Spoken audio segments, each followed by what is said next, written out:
لہٰذا یہ عقل اس اعتبار سے اہمیت کی حامل ہو جاتی ہے۔ اس کے بعد کیا یہ عقل صرف عقل کا ہونا ہی کافی ہے انسان کے لیے کامیابی کے لیے، یا کسی اور چیز کی اس کو ضرورت پڑتی ہے؟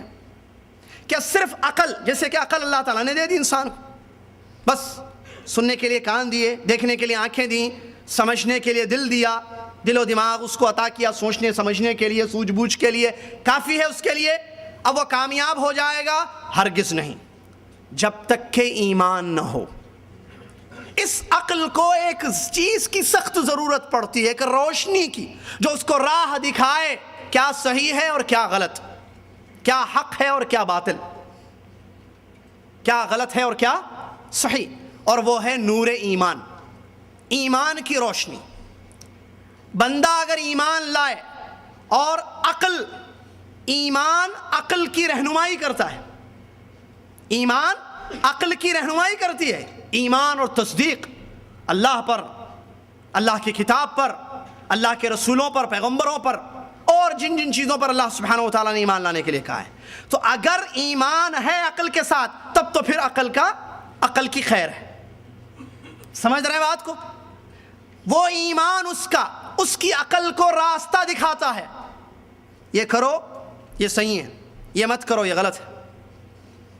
اگر ایمان کے نور سے کسی کی عقل خالی ہو تو حیوان کی حالت اس کی ہو جاتی ہے، اس سے بھی بدتر، وہ حیوان سے بھی غلط حرکتیں، غلط اقوال، غلط افعال کرنے لگتا ہے،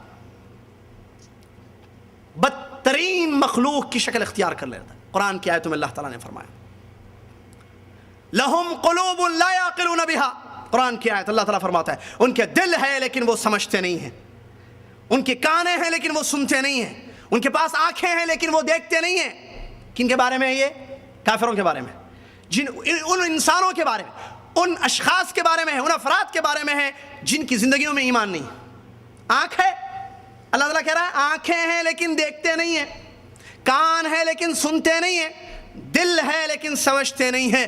اولئک کالانعام بل ہم اضل، یہ چوپاؤں کے جیسے ہے، جانوروں کے جیسے، بلکہ اس سے بھی بدتر ہیں۔ انسان کافر کے پاس عقل ہے یا نہیں ہے؟ مشرک کے پاس عقل ہے یا نہیں ہے؟ لیکن ایمان اور توحید سے خالی ہو تو پھر وہ بدترین جانور بن جاتا ہے، چیونٹی سے بھی گندا، جانوروں سے، کتے بلیوں سے بھی گندا ہو جاتا ہے وہ۔ اولئک کالانعام، کیوں؟ اس لیے کہ یہ جانور اللہ کے ساتھ کفر نہیں کرتے، اور نہ ان سے مطالبہ کیا، اور نہ جانوروں کو وہ عقل دی گئی ہے جو اس کو دی گئی، سوچنے سمجھنے کی صلاحیت، غور کرنے کی استطاعت اس انسان کے پاس ہے، لیکن وہ اللہ پر ایمان نہیں لاتا ہے، اللہ کی توحید کو نہیں اپناتا ہے۔ عقل ہے اس کے پاس لیکن اللہ کی نشانیوں پر غور نہیں کرتا ہے، جیسا کہ قرآن کی آیتوں میں اللہ تعالیٰ نے بیان فرمایا۔ کیا تم آسمانوں کو نہیں تو افلا ينظرون الى الابل كيف خلقت والى السماء كيف رفعت والى الجبال كيف نصبت والى الارض كيف سطحت، قرآن کی آیت ہے۔ انسان نہیں دیکھتا، اللہ تعالیٰ نے اس کو عقل دی ہے، آنکھوں سے وہ دیکھ کر سمجھ سکتا ہے، اللہ کے خالق ہونے کو پہچان سکتا ہے۔ اونٹوں کو نہیں دیکھتا، کیسے پیدا کیا گیا، آسمانوں کو کیسے اونچا کیا گیا، زمین کو کیسے بچھو دیا گیا فرش بنا کر، اور پہاڑوں کو کیسے دھسا دیا گیا۔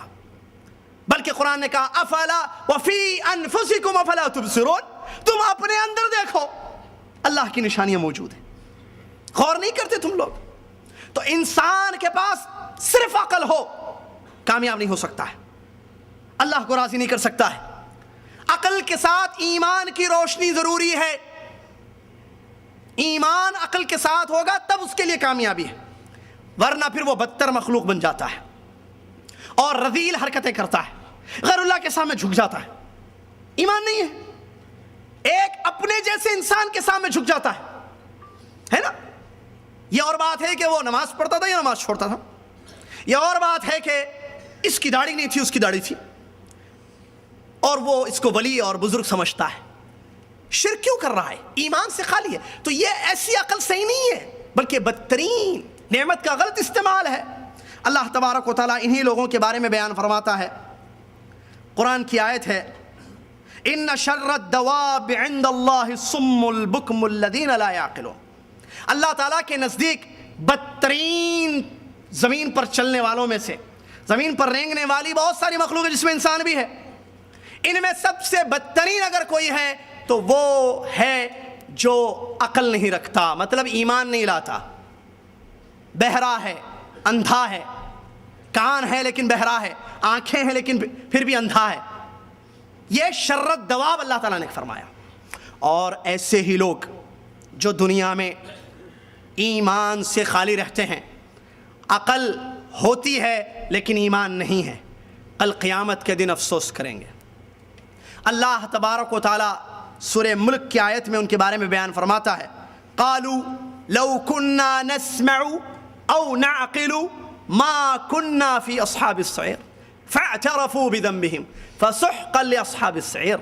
اللہ تعالیٰ فرماتا ہے ایسے ہی لوگ جن کی عقلیں صحیح نہیں ہیں، اس کا صحیح استعمال نہیں کرتے ہیں، اللہ پر ایمان نہیں لاتے ہیں، اللہ کی آیتوں کو سنتے نہیں ہیں، قرآن کو نہیں پڑھتے ہیں، مخلوق کو نہیں دیکھتے ہیں، اللہ کی نشانیوں پر غور نہیں کرتے ہیں اور ایمان نہیں لاتے ہیں، تو ایمان کے نور سے خالی ہے ان کی عقلیں، تو اللہ تبارک و تعالیٰ ایسے لوگوں کے بارے میں قیامت کے دن ایسے لوگوں کے بارے میں بیان فرما رہا ہے، یہ قیامت کے دن کہیں گے لو كنا نسمع او نعقل ما كنا في اصحاب السعير، اگر ہم سنتے اور عقل رکھتے، اگر ہم سنتے اور عقل رکھتے، مطلب صحیح عقل رکھتے، عقل تو تھی ان کی، اگر ہم سنتے اور سمجھتے یعنی صحیح عقل رکھتے، ما كنا في اصحاب السعير، ہم جہنمیوں میں سے نہیں ہوتے تھے۔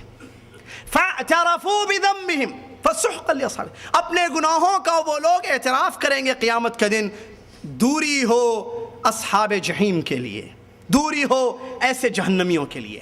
معلوم ہوا صرف مستقل عقل انسان کے لیے فلاح اور بہبودی کے لیے کافی نہیں، انسان کی فلاح اور بہبودی کے لیے کافی نہیں ہے، بلکہ نور ایمان کی ضرورت ہے عقل کے لیے، ورنہ پھر عقل کا نقصان انسان کو ہوگا۔ ایسی ہی عقل رکھنے والوں کے بارے میں امام ابو القاسم الاصبہانی رحمۃ اللہ علیہ، جو سلف میں معروف ہیں، ابو القاسم اصبہانی رحمۃ اللہ علیہ بیان فرماتے ہیں عقل دو قسم کی ہوتی ہے، عقل الموفق، ایک وہ عقل جس کو توفیق ہوتی ہے، اور ایک وہ عقل جو اللہ کی توفیق سے باہر ہوتی ہے، خالی ہوتی ہے۔ پہلی قسم کی عقل جس کو توفیق ملے، عقل الموفق جس کو کہا گیا، وہ عقل جو انسان کے جس عقل کو استعمال انسان کر کے اللہ کی نشانیوں پر، اللہ کی آیات پر غور کرتا ہے، ایمان لاتا ہے، اللہ کو پہچان کر، اللہ کے دین کو سمجھ کر ایمان لاتا ہے، اللہ کے رسول کو سمجھ کر پہچان کر ایمان لاتا ہے، اور اللہ اور اس کے رسول کی اطاعت اور فرمانبرداری کرتا ہے۔ یہ ہے پہلی قسم کا عقل مند۔ اور دوسری قسم کا وہ عقل مند جو سوائے گھاٹے اور نقصان کے اس کو کچھ حاصل نہیں ہوگا، وہ انسان ہے، غور سے سنیے، ابو القاسم اصبہانی رحمۃ اللہ علیہ فرماتے ہیں وہ انسان ہے جو اپنی عقل کو ان چیزوں کے پیچھے لگاتا ہے جس کا کوئی فائدہ اس کو نہیں ہونے والا ہے، اللہ کے رازوں کو معلوم کرنے کی کوشش کرتا ہے۔ کیا مطلب اللہ کے راز؟ دوسری قسم کا عقل، پہلے تو سمجھ میں آ گیا، تسلیم کا پہلے عقل والا جو موفق ہوتا ہے، پہلی قسم کی عقل، یہ غور سے سنیں یہ بات، کیونکہ جتنی جماعتیں وماعتیں ہیں نا ہمارے پاس پرابلمس، وہ دوسری عقل سے نکلے ہوئی ہیں۔ پہلی عقل والا جو صحابہ کی عقل تھی، موفق، اللہ اور اس کے رسول کے فرامین کو تسلیم کرتے ہیں، قبر کا عذاب ہے، سمجھ میں نہیں آ رہا ہے، وحی کو قبول کرتے ہیں، یہ عقل والے، پہلی عقل والے جو جن کو توفیق ہوتی ہے اللہ کی طرف سے، یہ ہر قرآن و حدیث کی بات کو ایکسپٹ کرتے ہیں، تسلیم کرتے ہیں۔ دجال آئے گا، فجر کی نماز 2 رکعت 2 رکعت، عشاء کی 4 4، مسجد نبوی کی ایک نماز 1000 کے برابر، 1000 کے برابر۔ مسجد حرام میں کیوں کہہ رہا ہوں یہ؟ لوگ پوچھتے ہیں وہاں کی نماز کیوں 1000 کی، انڈیا پاکستان کی مسجد کی نماز کی 1000 کی کیوں نہیں؟ سمجھ میں نہیں آ رہا ہے مسئلہ۔ اونٹ کا گوشت کھانے سے وہ وضو کر لیتا ہے، پہلی عقل والا، سمجھ رہے ہیں؟ اونٹ کا گوشت کھاتا ہے، اس کو معلوم ہے اس کے رب نے کہا ہے کہ وضو کر لے، وہ وضو کر لے۔ بکری کا گوشت کھاتا ہے، وضو نہیں کرتا ہے، کیونکہ نبی علیہ السلام کی صحیح حدیث ہے، فرمایا نبی صلی اللہ علیہ وسلم سوال کیا، انا اتودع من لحوم الابل، اے اللہ کے نبی صلی اللہ علیہ وسلم کیا اونٹ کا گوشت کھائیں تو وضو کریں؟ قال نعم، فرمایا کہ ہاں۔ کیا ہم بکری کا گوشت کھا کر وضو کریں؟ فرمایا کہ مرضی تمہاری، ان شئت، چاہے تو کرو چاہے تو نہیں کرو۔ تو عقل سلیم، عقل صحیح، عقل موفق، پہلی قسم کا عقل رکھنے والا وحی کو قبول کرتا ہے، وہی اللہ اور اس کے رسول کی بات ہے، قرآن و حدیث کی تمام باتوں کو ایکسپٹ کرتا ہے، بسرو چشم جس کو اردو میں کہتے ہیں، بسرو چشم قبول کرتا ہے۔ دیکھو اصحاب رسول صلی اللہ علیہ وسلم کے پاس یہ عقل تھی، ہم سے زیادہ ذہین تھے، ہم سے زیادہ عقل والے تھے، ایکسپٹ کیا کتاب و سنت کی باتوں کو یا نہیں، قرآن کی تمام باتوں کو قبول کیا، نبی صلی اللہ علیہ وسلم کی صحیح تمام احادیث کو قبول کیا۔ دجال آئے گا، جکڑا ہوا ہے تمیم داری کے ذکر کی حدیث میں، قیامت کی نشانیاں، قبر کا عذاب، قبر کی نعمتیں، دجال کے فتنے، دجال جنت دکھائے گا جہنم دکھائے گا، وغیرہ وغیرہ، انبیاء کے معجزے، نبی علیہ السلام کے معجزے، نبی علیہ السلام کے معجزوں میں جدید پتھر کا سلام کرنا جو مکہ میں نبی صلی اللہ علیہ وسلم کو سلام کرتا تھا، وغیرہ وغیرہ، تمام احادیث صحیحہ کو ایکسپٹ کیا، قبول کر لیا پہلی عقل والوں نے۔ دوسری قسم کی عقل کون ہے؟ امام بڑی پیاری بات انہوں نے بیان فرمائی، ابو القاسم اصبہانی رحمۃ اللہ علیہ کہتے ہیں یہ دوسری عقل والے کون ہیں؟ یہ اپنی عقلوں کو استعمال کرنا چاہتے ہیں ان چیزوں میں جہاں وہ استعمال ان کو کرنے کا حکم نہیں دیا گیا، صرف قبول کرنے کا حکم دیا گیا، لیکن وہ تلاش کرتے ہیں، کوشش کرتے ہیں کہ پتہ لگائیں کہ اس کے پیچھے کیا وجہ ہے۔ جیسے تقدیر کے مسئلے ہیں، اللہ نے کیوں ایسا کیا ہے، کیا اس کے پیچھے راز ہے؟ اللہ کے جو حکمتیں ہیں اللہ بہتر جانتا ہے، بہت ساری چیزیں ہیں بھائی، بہت ساری چیزیں۔ لڑکے کی پیدائش پر عقیقے میں چھوٹی ایک مثال دوں میں، عقیقہ ہو، لڑکا بچہ پیدا ہو تو کیا کرنا ہے؟ بکرے کتنے؟ 2 یا 1؟ 2۔ لڑکی ہو تو کیوں نہیں؟ کیوں؟ میں آپ سے نہیں پوچھ رہا ہوں، وہ عقل والا اپنے آپ سے پوچھتا ہے، دوسری عقل والا، آپ تو پہلی عقل والے ہیں، آپ مت پوچھیں کہ اس ہے کیوں؟ اللہ کے جو اللہ نے بتایا نہیں امت کو، اللہ کا جو علم جس کو اللہ نے چھپایا ہے، اور یہ اللہ کا جو علم ہے جس کو اللہ نے چھپایا، اس کی حدیثوں سے دلیل ملتی ہے۔ نبی علیہ السلام اللہ کے ان ناموں سے پکارتے تھے جن ناموں کو اللہ تعالیٰ نے اپنے پاس علم الغیب میں رکھا ہے، اور حکمت اللہ تعالیٰ بہتر جانتا ہے۔ کہتے ہیں علماء اللہ عالم اس کی حکمت کیا ہے، بہت ساری شریعت کی چیزیں۔ اسلام نے کہا کہ یہ پیر ساکس پہنو آپ تو مسا اوپر کرو، اب یہ بیٹھ کر سوچتا ہے کہ اس کے پیچھے کیا وجہ ہوگی، اپنی عقل کو ان چیزوں کے پیچھے دوڑاتا ہے جہاں دوڑانے کا حکم نہیں ہے۔ آپ بیٹھ کر زندگی بھر سوچ لیں، سمجھ میں نہیں آئے گا آپ کو۔ اس کے بعد نتیجہ کیا ہوتا ہے؟ جب یہ عقل کو ایسی جگہ استعمال کرتا ہے تو پھر انکار۔ کیا چیز از اکول ٹو کیا عامر بھائی؟ از اکول ٹو کیا؟ انکار۔ دجال خیال تھا ہوگا رسول اللہ صلی اللہ علیہ وسلم کا، آئے گا، اتنے سال ہو گئے اب تک نہیں آیا، کہاں ہے؟ کیا مطلب دجال آئے گا؟ یہ حدیث قرآن کی آیت سے ٹکراتی ہے، یہ حدیث کیسے ہو سکتی ہے صحیح؟ جیسے کسی نے کہا اللہ تعالیٰ سے موسیٰ علیہ السلام نے دعا کی کہ اے اللہ میری زبان میں لکونت ہے، میرے ساتھ، اللہ نے جب فرعون کے پاس بھیجا تو کہا کہ میرے ساتھ حامان کو بھیج دینا، ہارون کو، میرے ساتھ اے اللہ میرے بھائی ہارون کو بھیج دینا تاکہ ہم دونوں جائیں، ٹھیک ہے؟ تو دعا کی نا، درخواست کی، اللہ نے فوراً قبول کی، اسی وقت کہا کہ ٹھیک ہے تم دونوں کو نبی بنا کر بھیجا جاتا ہے۔ ایک صاحب کہنے لگے اس کے پیچھے کیا وجہ ہو سکتی ہے؟ قرآن میں اللہ تعالیٰ نے کیا کئی نسبحک کثیرا ونذکرک کثیرا، تاکہ اے اللہ ہم تیری زیادہ تسبیح بیان کریں، ہم دونوں تیرا زیادہ ذکر کریں، یہ وجہ ہے قرآن میں بیان کیا۔ صاحب کہتے ہیں دوسری عقل والے ایسے کیسے ہو؟ صرف تسبیح کے لیے، صرف اللہ کا ذکر کثرت سے کرنے کے لیے دوسرے انسان کو نبی بنایا گیا اور دعا کی گئی، درخواست کی گئی نبی بنانے کی، اور اسی وقت قبول ہو گئی؟ نہیں، شاید کچھ اور ہے۔ کیا ہے؟ ایسا تو نہیں ہے کہ آگے چل کر چونکہ مصر کی حکومت موسیٰ کے ہاتھ میں آنے والی تھی، اس طرف تو اشارہ نہیں ہے؟ اللہ اکبر، کہاں چلے گئے؟ سمجھ رہے ہیں کہاں لے کر گئے؟ دیکھیے کیسی بات ہے۔ یہ دوسری قسم کی عقل ہے جو انسان کو انکار تک لے کے چاہتی، یا کہیں جو آخری میں بتا رہا ہوں میں، تعویل، آیتوں کی تعویل، یا تعویل کہیں یا انکار۔ تو یہ ہے ابو القاسم اصبہانی رحمۃ اللہ علیہ کے قول کا مطلب کہ دو قسم کی عقل، ایک صحیح ایک غلط، ایک موفق اور ایک غیر موفق، یہ انہوں نے بیان فرمایا۔ اسی طریقے سے ایک عقل کا دوسرا خطرناک نقصان یہ ہے کہ انسان عقل کو اپنی وحی کے آگے رکھے۔ یہ بات غور سے سننا، بات پوری اہم ہے۔ ایک ہے عقل اور ایک ہے نقل۔ کیا ہے نقل؟ کس کو کہتے ہیں؟ منتقل ہونا۔ ہم تک جو باتیں آئی ہیں اس کو کہتے ہیں نقل۔ کیا ہم دین کی کون سی دو بنیادی باتیں ہم تک منتقل ہو کر آئی ہیں؟ قرآن اور حدیث۔ تو نقل سے مراد قرآن اور حدیث ہے، ٹھیک ہے؟ نقل سے مراد قرآن سے۔ تو اگر انسان اپنی عقل کو کتاب و سنت جو نقل ہے اس کے آگے رکھے تو اس کے بھیانک نقصانات ہوتے ہیں، بھیانک نقصانات۔ کیا پہلی بات یہ کرنا صحیح ہے؟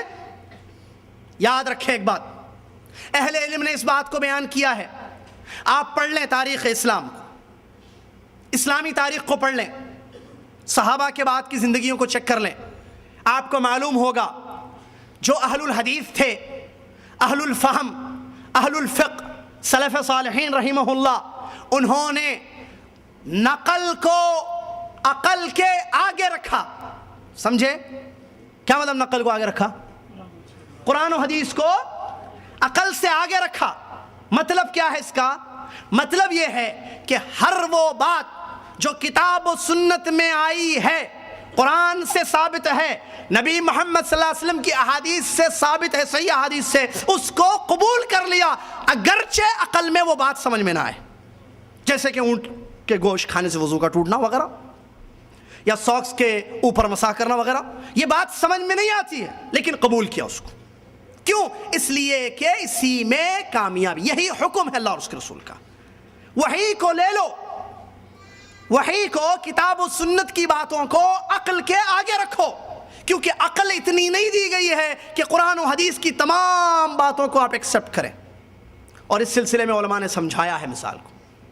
اگر بادشاہ آپ سے یہ کہے، اصول فقہ میں یہ بات سمجھائی گئی ہے، اگر آپ سے بادشاہ کہے کہ اس گلاس کو لو اور باہر جا کر پھینک دو، آپ کام کرتے ہیں بادشاہ کے پاس، وہ اجرت دیتا ہے آپ، ٹھیک ہے، اور آپ کا آقا آپ سے کہتا ہے کہ گلاس لے کر باہر پھینک دو، اگر آپ پھینکیں گے، آپ کو سمجھ میں نہیں آ رہا کہ بادشاہ یہ آرڈر کیوں دے رہا ہے۔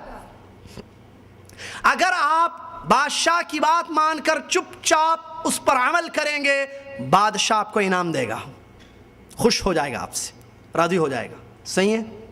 اگر انسان یہ پوچھے کہ اے بادشاہ کیا ہو گیا ہے آپ کو، اتنا پیارا گلاس آپ کہہ رہو پھینک دوں میں، اگر وہ سوال کرے تو بدتمیز اور بے ادب تصور کیا جائے گا، صحیح ہے؟ اور اس کی سزا اس کو بڑی بھیانک شکل میں مل سکتی ہے، بادشاہ کو غصہ آ کر اس کی گردن مار سکتا ہے۔ اہل علم نے سمجھایا ہے۔ اب وہ بادشاہ کو معلوم ہے کہ اس گلاس کو کیوں پھینکا جا رہا ہے، اس نے کیوں حکم دیا ہے، آپ کو نہیں سمجھ میں آ رہا ہے۔ بادشاہ آپ سے زیادہ جانتا ہے، اس کو اپنی رعایا کی زیادہ فکر ہے، اس کو معلوم ہے۔ ایک مثال چھوٹی سی دی ہے اللہ تبارک و تعالی، وللہ المثل الاعلی، سمجھانے کے لیے اللہ کے ہر حکم کو، نبی صلی اللہ علیہ وسلم کے ہر فرمانی کو بسر چشم قبول کرنا سلف صالحین کا، اہل الحدیث کا طریقہ ہے۔ نقل کو آگے رکھنا، کتاب و سنت کے آگے، کتاب و تعویل نہیں کرتے تھے، نہ انکار کرتے تھے، نہ تعویل کرتے تھے، نہ خوض سمجھتے ہیں اس میں پڑ جانا، کیوں ہوگا یہ، کیوں ایسے کہا گیا ہے، یہ حکم کیوں ہے، ایسی حدیث کیوں آئی ہے، ایسی حدیث مسلم نے کیوں بیان کی ہے، یہ نہیں غور کرتے۔ حدیث ہے صحیح، قبول، یہ ہے اہل الحدیث کا طریقہ، سلف صالح کا۔ اہل باطل الٹا، تقدیم النقل علی العقل، نہیں، تقدیم العقل الٹا، تقدیم العقل علی النقل، قرآن و حدیث کے آگے عقل کو رکھا اور کہا کہ ہر وہ بات کتاب و سنت کی جو عقل میں بیٹھے گی اس کو لیں گے، اور جو نہیں بیٹھے گی اس کا انکار کریں گے یا تعویل کر دیں گے۔ ہاتھ، اللہ کا ہاتھ کیسے ہو سکتا ہے بھائی؟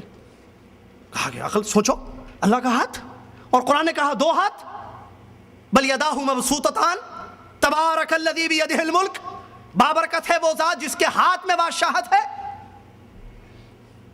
اہل باطل کی تفسیر، کہا کہ کیسے ایسے، نہیں نہیں نہیں، ہاتھ سے مراد ہاتھ نہیں ہوگی، کچھ اور معنی کر لیں گے. اب معنی بدل دیا، تعویل کر دیا آیت کی، کہا کہ ہاتھ تو انسان کا ہوتا ہے.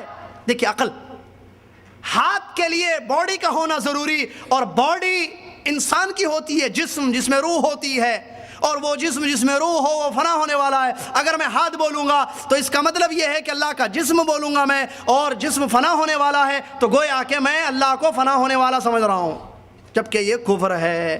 اس سے بھاگنے کے لیے تعویل کر دی ہاتھ کی، اللہ کے صفت کی، جس کا ذکر قرآن میں موجود ہے. سلف کا کیا طریقہ؟ ہاتھ ہاتھ